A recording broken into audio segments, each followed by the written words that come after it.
नमस्कार मंडळी, स्वागत आहे तुमचं शेती आणि सरकारी योजना या यूट्यूब चॅनेलमध्ये. मित्रांनो, संजय गांधी निराधार अनुदान योजना, दिव्यांग पेन्शन योजना, श्रावण बाळसेवा राज्य निवृत्ती वेतन योजना तसेच इतर संबंधित योजनाच्या सर्व लाभार्थ्यांसाठी आजची माहिती अत्यंत महत्त्वाची आहे. सामाजिक न्याय व विशेष सहाय्य विभाग आणि दिव्यांग सक्षमीकरण विभागाशी संबंधित काही महत्त्वाच्या घडामोडी समोर आल्या आहेत. या अपडेटमध्ये निधीबाबतची माहिती, लाभार्थ्यांनी करावयाच्या आवश्यक प्रक्रियेबाबत सूचना आणि हयातीचा दाखला सादर करण्याबाबतची गंभीर आकडेवारी समोर आली आहे. जर तुम्ही या योजनांपैकी कोणत्याही योजनेचे लाभार्थी असाल तर ही माहिती शेवटपर्यंत जाणून घेणे तुमच्यासाठी अत्यंत आवश्यक आहे. म्हणून हा व्हिडिओ शेवटपर्यंत नक्की पहा. व्हिडिओ सुरू करण्यापूर्वी एक छोटीशी विनंती आहे. तुम्ही जर या चॅनेलवर पहिल्यांदाच आला असाल तर चॅनेलला नक्की सबस्क्राईब करा, जेणेकरून संपूर्ण अपडेट्स तुम्हाला वेळेवर मिळतील. चला तर मंडळी, व्हिडिओला सुरुवात करूया. मित्रांनो, आता सर्वात आधी ही महत्त्वाची अपडेट समजून घेऊया. सामाजिक न्याय व विशेष सहाय्य विभागाशी संबंधित एक माहिती समोर आली आहे. या माहितीनुसार या विभागातील काही निधी दुसऱ्या विभागाकडे वर्ग करण्यात आला असून तो निधी लाडकी बहीण योजनेच्या लाभार्थ्यांना देण्यात येणार असल्याचे सांगितले जात आहे. आता हे सोप्या भाषेत समजून घ्या. संजय गांधी निराधार योजना ही सामाजिक न्याय व विशेष सहाय्य विभागामार्फत राबवली जाते. त्यामुळे या योजनेच्या लाभार्थ्यांना मिळणारे मासिक अनुदान याच विभागाकडून मंजूर करून त्यांच्या बँक खात्यात जमा केले जाते. मात्र आता समोर आलेल्या माहितीनुसार या विभागातील काही निधी दुसऱ्या विभागाकडे वर्ग करण्यात आल्याचे सांगितले जात आहे. त्यामुळे अनेक लाभार्थ्यांच्या मनात एक प्रश्न निर्माण झाला आहे की हा निधी नेमका कोणता आहे आणि याचा संजय गांधी निराधार योजनेच्या लाभार्थ्यांवर काही परिणाम होणार आहे का. सध्या समोर आलेल्या माहितीत निधी वर्ग झाल्याचा उल्लेख आहे. त्यामुळे या घडामोडींमुळे लाभार्थ्यांमध्ये विविध चर्चा सुरू झाल्या आहेत.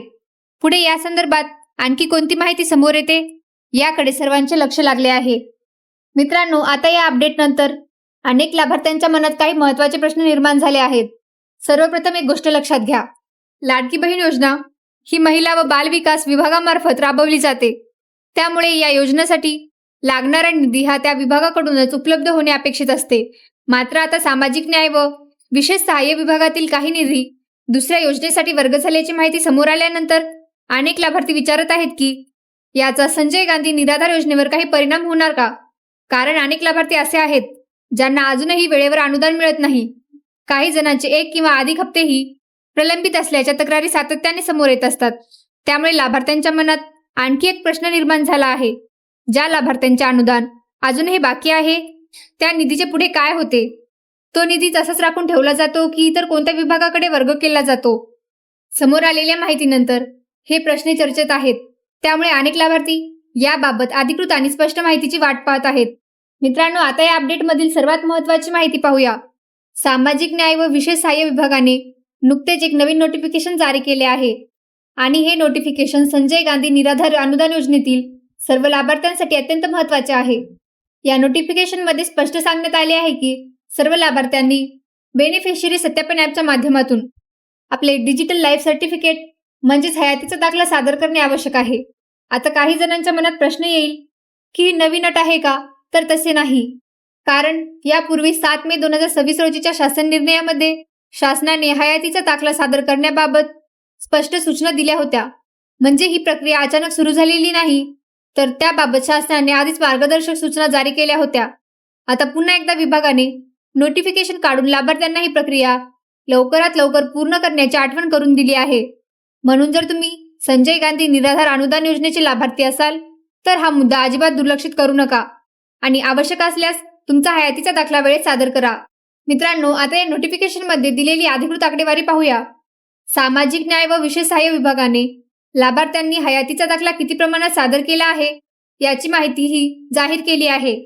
या आकडेवारीनुसार संजय गांधी निराधार अनुदान योजनेचे राज्यभरात एकूण 38,26,063 लाभार्थी आहेत.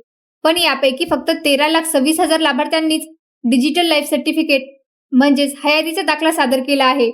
म्हणजे जर आपण ही आकडेवारी पाहिली तर एक गोष्ट स्पष्ट होते की एकूण लाभार्थ्याच्या तुलनेत खूप कमी लाभार्थ्यांनी ही प्रक्रिया पूर्ण केली आहे. याचा सरळ अर्थ असा की अजूनही मोठ्या संख्येने लाभार्थ्यांनी हयातीचा दाखला सादर केलेला नाही. त्यामुळे विभागाकडून वारंवार सूचना दिल्या जात आहेत की ज्या लाभार्थ्यांनी अद्याप ही प्रक्रिया पूर्ण केलेली नाही त्यांनी ती शक्य तितक्या लवकर पूर्ण करावी. आता सर्वात महत्त्वाची आकडेवारी पाहूया. सामाजिक न्याय व विशेष सहाय्य विभागाने दिलेल्या माहितीनुसार अजूनही तब्बल 25,647,000 लाभार्थ्यांनी हयातीचा दाखला सादर केलेला नाही. म्हणजेच राज्यातील लाखो लाभार्थ्यांची ही प्रक्रिया अजूनही अपूर्ण आहे. ही संख्या खूप मोठी असल्यामुळे प्रशासनाने याकडे गंभीरपणे लक्ष वेधले आहे. याच कारणामुळे शासन आणि संबंधित विभागाकडून वारंवार सूचना दिल्या जात आहेत की ज्या लाभार्थ्यांनी अद्याप हयातीचा दाखला सादर केलेला नाही त्यांनी तो शक्य तितक्या लवकर सादर करावा. कारण शासनाला प्रत्येक लाभार्थ्याची माहिती अद्ययावत असणे आवश्यक आहे. त्यामुळे ही प्रक्रिया वेळेत पूर्ण करणे प्रत्येक लाभार्थ्याची जबाबदारी आहे. म्हणून जर तुम्ही अजूनही हयातीचा दाखला सादर केला नसेल तर या सूचनेकडे दुर्लक्ष करू नका आणि आवश्यक प्रक्रिया शक्य तितक्या लवकर पूर्ण करा. मित्रांनो, आता एक महत्त्वाचा मुद्दा समजून घेऊया. कोणतीही शासकीय योजना सुरू असली तरी त्या योजनेचा लाभ सतत मिळत राहण्यासाठी लाभार्थ्यांनी शासनाने वेळोवेळी दिलेल्या सूचनांचे पालन करणे आवश्यक असते. उदाहरणार्थ, जर शासनाने एखादे कागदपत्र सादर करण्यास सांगितले आणि ते वेळेत सादर केले नाही तर संबंधित लाभार्थ्याच्या प्रकरणात अडचणी निर्माण होऊ शकतात. त्यामुळे योजनेचा लाभ मिळण्यास विलंब होऊ शकतो किंवा इतर प्रशासकीय प्रक्रिया थांबू शकतात. आता याच कारणामुळे सामाजिक न्याय व विशेष सहाय्य विभाग लाभार्थ्यांना वारंवार सूचना देत आहे की शासनाकडून ज्या सूचना दिल्या जात आहेत त्या वेळेत पूर्ण करा आणि आवश्यक कागदपत्रे निश्चित मुदतीत सादर करा. म्हणूनच या नोटिफिकेशनचा मुख्य उद्देश एकच आहे. प्रत्येक पात्र लाभार्थ्याने शासनाच्या सूचनांचे वेळेत पालन करावे जेणेकरून पुढे योजनेचा लाभ मिळताना कोणतीही अडचण निर्माण होणार नाही. मित्रांनो, आता अनेक लाभार्थ्यांच्या मनात एक प्रश्न असेल की डिजिटल लाईफ सर्टिफिकेट म्हणजे नेमकं काय? तर अगदी सोप्या भाषेत सांगायचं झालं तर डिजिटल लाईफ सर्टिफिकेट म्हणजेच हयातीचा दाखला. म्हणजे संबंधित लाभार्थी जिवंत असल्याची अधिकृत नोंद शासनाकडे जमा करणे. यावर्षी शासनाने ही प्रक्रिया आणखी सोपी केली आहे. आता बेनिफिशियरी सत्यापन ॲपच्या माध्यमातून हा हयातीचा दाखला ऑनलाईन पद्धतीने सादर करण्याची सुविधा उपलब्ध करून देण्यात आली आहे. मात्र प्रत्येक लाभार्थ्याला ऑनलाईन प्रक्रिया करता येईलच असे नाही. त्यामुळे ज्यांना ऑनलाईन अर्ज करणे शक्य नाही त्यासाठी पूर्वी ज्या पद्धतीने हयातीचा दाखला सादर केला जात होता ती सुविधाही कायम ठेवण्यात आली आहे. म्हणजेच ऑनलाईन करता येत असेल तर ऑनलाईन करा आणि शक्य नसेल तर पूर्वीच्या पद्धतीने हयातीचा दाखला सादर करा. शासनाने दोन्ही पर्याय लाभार्थ्यांसाठी उपलब्ध करून दिले आहेत. त्यामुळे कोणत्याही लाभार्थ्याला अडचण येऊ नये हाच यामागचा उद्देश आहे. हयातीचा दाखला सादर न केल्यास काय होऊ शकते? मित्रांनो, आता सर्वात महत्त्वाचा मुद्दा समजून घेऊया. सामाजिक न्याय व विशेष सहाय्य विभागाने या संदर्भात स्पष्ट सूचना दिल्या आहेत. जर एखाद्या लाभार्थ्याने आवश्यक हयातीचा दाखला वेळेत सादर केला नाही तर त्याला या योजनेचा लाभ मिळण्यात अडचण येऊ शकते. इतकेच नाही तर विभागाने असे स्पष्ट केले आहे की हयातीचा दाखला सादर न करणाऱ्या लाभार्थ्यांना योजनेमधून वगळण्याची कारवाई देखील केली जाऊ शकते. म्हणून हा विषय हलक्यात घेण्यासारखा नाही. जर तुम्ही या योजनेचे लाभार्थी असाल आणि अद्याप हयातीचा दाखला सादर केला नसेल तर ही प्रक्रिया शक्य तितक्या लवकर पूर्ण करणे आवश्यक आहे. वारंवार सूचना का दिल्या जात आहेत? मित्रांनो, आता अनेक जण विचारतील की शासनाकडून याबाबत वारंवार सूचना का दिल्या जात आहेत? यामागचे मुख्य कारण म्हणजे विभागाने जाहीर केलेल्या आकडेवारीनुसार अजूनही लाखो लाभार्थ्यांनी हयातीचा दाखला सादर केलेला नाही.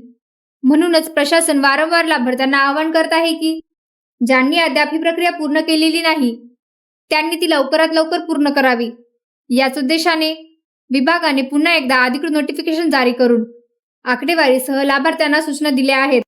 त्यामुळे जर तुम्ही अद्याप हयातीचा दाखला सादर केला नसेल तर उशीर न करता आवश्यक प्रक्रिया पूर्ण करा.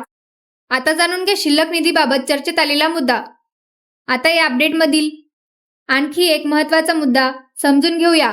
सामाजिक न्याय विभागातील काही निधी दुसऱ्या विभागाकडे वर्ग झाल्याची माहिती समोर आल्यानंतर अनेक लाभार्थ्यांच्या मनात एकच प्रश्न निर्माण झाला आहे.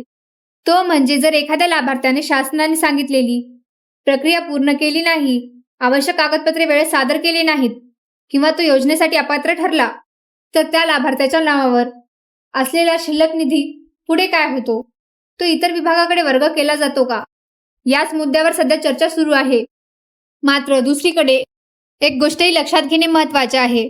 जर एखादा लाभार्थी पूर्णपणे पात्र असेल, त्याने शासनाने सांगितलेली सर्व प्रक्रिया वेळेत पूर्ण केली असेल आणि तरीही त्याला योजनेचा लाभ न देता निधी इतरत्र वर्ग करण्यात आला तर तो वेगळा विषय ठरतो.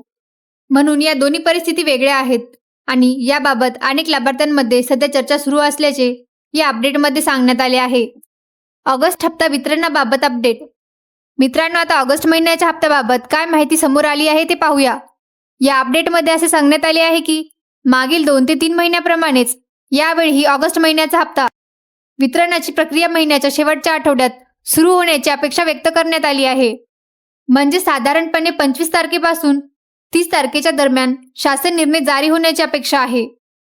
त्यानंतर हप्ता वितरणाची प्रक्रिया सुरू होऊ शकते अशी अपेक्षा व्यक्त करण्यात आली आहे. मात्र ही सध्या अपेक्षित वेळ आहे. प्रत्यक्ष वितरणाची प्रक्रिया शासनाकडून संबंधित निर्णय जारी झाल्यानंतरच सुरू होईल. त्यामुळे लाभार्थ्यांनी तोपर्यंत आवश्यक कागदपत्रांची प्रक्रिया पूर्ण करून शासनाकडून येणाऱ्या पुढील अधिकृत अपडेटकडे लक्ष ठेवणे महत्त्वाचे आहे.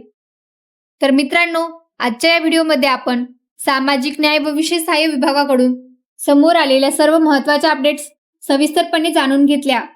सामाजिक न्याय विभागातील काही निधी दुसऱ्या विभागाकडे वर्ग झाल्याची माहिती, हयातीचा दाखला सादर करण्याबाबत विभागाने जारी केलेले नवीन नोटिफिकेशन, लाभार्थ्यांची अधिकृत आकडेवारी, डिजिटल लाईट सर्टिफिकेट म्हणजे काय, तसेच हयातीचा दाखला वेळेत सादर न केल्यास काय परिणाम होऊ शकतात, या सर्व मुद्द्यांचा आपण सविस्तर आढावा घेतला.